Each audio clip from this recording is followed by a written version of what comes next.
Hello, everyone. Welcome to a message of hope. A very joyful, happy Easter to you. As we think about the significance of Easter, let me ask you a question. Do you enjoy getting old? Do you enjoy your age where you are at now? Sometimes when we hear that, we might think about the ailments, the aches, and the pains that we might have. And so we might say, well, I don't really enjoy that. I know when my wife and I have our morning coffee, that's always the first question that we ask each other. Well, how did you sleep? And we'll say, well, I slept pretty good or not so good, or this aches or that hurts. And so the negative aspect of aging sometimes comes out when we think about those things. But one thing that's really beautiful about aging is to be able to look back on your life and to see the growth and maturity that has occurred in your life, to be able to see God's hand, God's purpose, and God's grace as it was embodied in your life.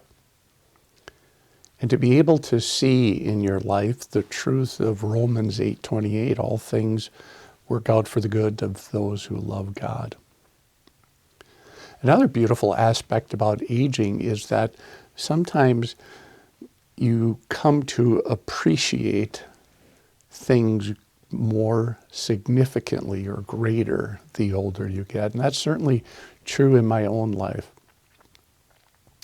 One thing that I've gained a deeper appreciation for is the historic liturgy of the church. This is the liturgy that the church has been doing for 1,500 years. We've changed languages, but the bulk of it stays the same. And that's actually very profound. I love our blended and contemporary services. They provide a nice little niche for individuals that want that type of worship in their life. But there's also something very beautiful, I believe, about the historic liturgy or the traditional liturgy. What I want to do during the Sundays after Easter is to take a look at the ancient names of the Sundays after Easter. And they're all Latin terms. And they are Latin for the first words of the introit. What's the introit? Introit is Latin for coming into or going into.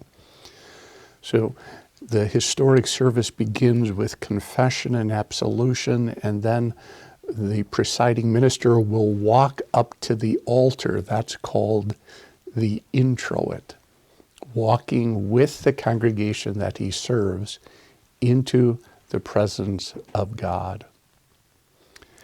And if you grew up in the Roman Catholic tradition or the Lutheran tradition or Anglican or even Presbyterian or Episcopalian, there's a good chance that you might recall these specific names of the Sundays after Easter. So there's Quasimodo Geniti, Misericordias Domini, Jubilate, Cantate, Rogate, and Exaudi. So in these messages of hope after Easter, I want to take a look at those specific terms.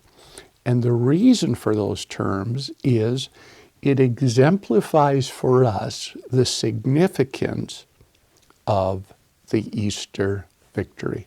Christ is risen, we say on Easter Sunday. He is risen indeed. And when we take to heart the significance of what Easter means for us and what Christ has achieved for us and appropriating it in our lives, the significance of Easter takes on a new thought, a new element that the church has been talking about for many years. So I hope you enjoy this Easter series, taking a look at the ancient names of the Sundays after Easter. Tune in next week. We'll take a look at the first one.